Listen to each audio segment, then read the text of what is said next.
தமிழகம் முழுவதும் பரபரப்பை ஏற்படுத்தியுள்ள கோவை சிறுமி கொலை சம்பவம் போன்று இனி தளபதி ஆட்சியில் நடக்காது என்று பால்வளத்துறை அமைச்சர் விஜயலட்சுமி தெரிவித்துள்ளார். ஈரோடு மாவட்டம் சித்தோட்டில் செயல்படும் ஆவின் நிறுவனத்தில் தமிழக பால்வளத்துறை அமைச்சர் விஜயலட்சுமி ஆய்வு மேற்கொண்டார். அப்போது பால் மற்றும் விற்பனை குறித்து அதிகாரிகளிடம் கேட்டறிந்த பின்னர் செய்தியாளர்களை சந்தித்த அவர், கோவையில் 10 வயது சிறுமி கடத்தி கொலை செய்யப்பட்ட சம்பவம் குறித்து முதலமைச்சர் நடவடிக்கை எடுப்பார் என்றும், இனிமேல் இதுபோன்ற சம்பவங்கள் நடக்காமல் இருக்க தளபதி ஆட்சியில் சிங்கப்பெண்கள் படை அமைக்கப்பட்டிருப்பதாகவும் தெரிவித்தார். மேலும் தமிழகத்தில் சட்டம் ஒழுங்கு சீர்குலைந்துள்ளதாக எதிர்க்கட்சிகள் கூறும் விமர்சனங்கள் குறித்து பேசிய அவர், இந்த ஆட்சியில் நிறைய மதுபான கடைகள் மூடப்பட்டிருப்பதாகவும் சட்டம் ஒழுங்கு நன்றாகத்தான் உள்ளது எனவும் எதிர்க்கட்சிகளின் விமர்சனத்திற்கு பதிலளித்தார். தளபதி ஆட்சியில் இதுமாதிரி நடக்காது. சிங்கப்பெண்கள் எது கொடுத்துருக்காரு, அவங்க கண்டிப்பாக ஆக்ஷன் எடுப்பாங்க. இல்லை, இப்போ நடந்திருக்கு. இப்போ கூட தொடர்ந்து சாலை மறியல், டிஜிபி கூட வந்திருக்காரு. கடுமையான தண்டனைகள் வழங்கப்படும். அதுக்கு கூடிய சீக்கிரம் சிஎம் வந்து ஆக்ஷன் எடுப்பாரு. இந்த ஆட்சியில் 12 நாட்கள் தான் ஆயிருக்கு பொறுப்பேற்று. அதுக்குள்ளார கஞ்சா கடத்தல், பாலியல் வன்புறுத்தல் மீது கோவையில் பெண் சிறுமி கடத்தி கொலை செய்யப்பட்டிருக்காங்க.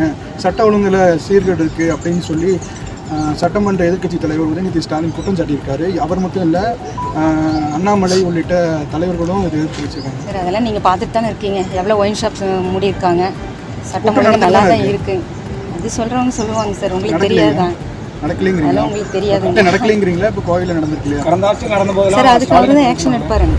சனாதன தர்மம் குறித்து உதயநிதி ஸ்டாலின் பேசியதற்கு எதிர்ப்பு தெரிவித்து பன்ருட்டியில் விஸ்வ இந்து பரிஷத் சார்பில் கண்டன ஆர்ப்பாட்டம் நடைபெற்றது. கடலூர் மாவட்டம் பன்ருட்டி பேருந்து நிலையம் அருகே உள்ள இந்திரா காந்தி சாலையில் சனாதன தர்மத்தை ஒழிக்க வேண்டும் என பேசிய எதிர்க்கட்சி தலைவர் உதயநிதி ஸ்டாலினை கண்டித்து விஸ்வ இந்து பரிஷத் சார்பில் ஆர்ப்பாட்டம் நடைபெற்றது. இந்த ஆர்ப்பாட்டத்தில் சிறப்பு அழைப்பாளராக கலந்து கொண்ட பின்னர் செய்தியாளர்களை சந்தித்த பாஜக மாநில செயலாளர் அஸ்வத்தாமன் சனாதனத்திற்கு எதிராக பேசிய உதயநிதி ஸ்டாலினுக்கும் அனுமதித்த தாவேக அரசுக்கும் கண்டனம் தெரிவித்தார். இந்த ஆர்ப்பாட்டத்தில் கலந்து கொண்ட இந்து அமைப்புகளை சேர்ந்த நிர்வாகிகள் மற்றும் பெண்கள் உதயநிதி ஸ்டாலினின் சனாதனத்துக்கு எதிரான கருத்தை கண்டித்து முழக்கங்கள் எழுப்பினர். விஸ்வ இந்து பரிஷத்தின் சார்பாக ஒரு மிகப்பெரிய ஒரு கண்டன ஆர்ப்பாட்டம் இப்பொழுது பன்ருட்டியில் நடைபெற்றிருக்கிறது. இது ஒரு துவக்கம் தான்.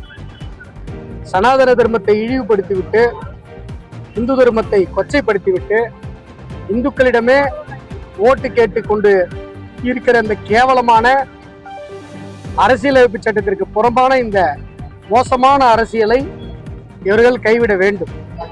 இன்றைக்கு நீங்க தமிழகத்துல பாத்தீங்க அப்படின்னு சொன்னா, ஆட்சி மாறினாலும் காட்சி மாறல.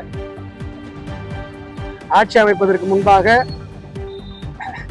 தமிழக வெற்றி கழகத்தினுடைய தலைவர் விஜய் அவர்கள் டிவிகேக்கும் டிஎம்கேக்கும் தான் போட்டியன்னார். அப்ப புரியல, இப்ப புரியுது. கொள்ளையடிக்கிறதுல டிவிகேக்கும் டிஎம்கேக்கும் போட்டி.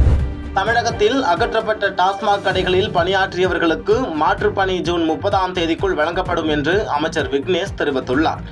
மதுவிலக்கு மற்றும் ஆயத்திருவைத்துறை அமைச்சராக பொறுப்பேற்ற பிறகு முதன்முறையாக கோவைக்கு வருகை தந்த அமைச்சர் விக்னேஷ் கோவை விமான நிலையத்தில் செய்தியாளர்களை சந்தித்தார். அப்போது எம்மதமும் நம் மதம் என்ற அடிப்படையில் அரசு செயல்படும் என்று தெரிவித்த அவர், சிறுமி கொலை சம்பவம் குறித்து முதலமைச்சர் மிகவும் வருத்தமடைந்துள்ளார் என்றும் குற்றவாளிகளுக்கு கடுமையான தண்டனை வழங்க நடவடிக்கை எடுக்கப்படும் என்றும் தெரிவித்தார்.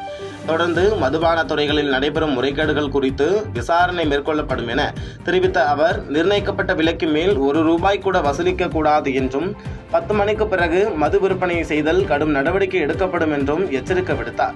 திருப்பியும் எல்லா கடைக்காரர்களுக்கும் தெளிவா சொல்றேன், எல்லா வார் நடத்தக்கூடிய உரிமையாளர்களுக்கும் தெளிவா சொல்றேன், 10 மணிக்கு மேல தமிழ்நாட்டுல எந்த பகுதிகளிலாவது கடைகள்ல பிளாக்ல நீங்க இந்த விற்பனை செய்ய வந்து தெரிஞ்சுன்னா நிச்சயம் அந்த கடை எந்த கடை நம்பருக்கான அந்த விற்பனையாளர்கள் மீது நடவடிக்கை எடுக்கப்படும்.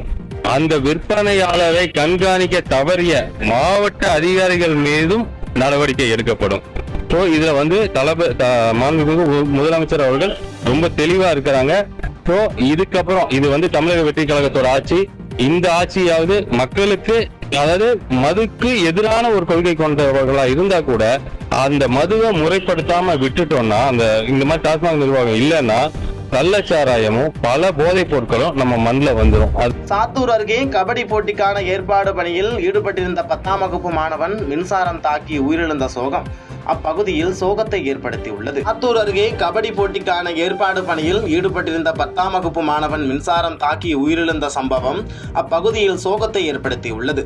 விருதுநகர் மாவட்டம் செட்டுடையான்பட்டியைச் சேர்ந்த சுப்பிரமணியன் என்பவரது மகன் கவின் பாண்டியன் சாத்தூர் அரசு உதவி பெறும் பள்ளியில் 10ஆம் வகுப்பு முடித்துள்ள நிலையில் தற்போது நடந்து முடிந்த பொதுத் தேர்வில் தேர்ச்சி பெற்றுள்ளார்.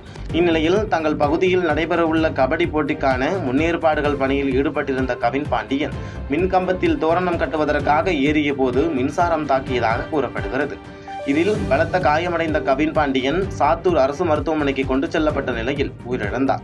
சம்பவம் தொடர்பாக அம்மாப்பட்டி போலீசார் வழக்கு பதிவு செய்து விசாரணை மேற்கொண்டு வருகின்றனர். திமுக அதிமுக இணைந்து கூட்டணி அமைத்தால் தமிழகத்தில் மிகப்பெரிய அரசியல் புரட்சி வெடிக்கும் என கன்னியாகுமரியில் அமைச்சர் ராஜேஷ்குமார் தெரிவித்துள்ளார்.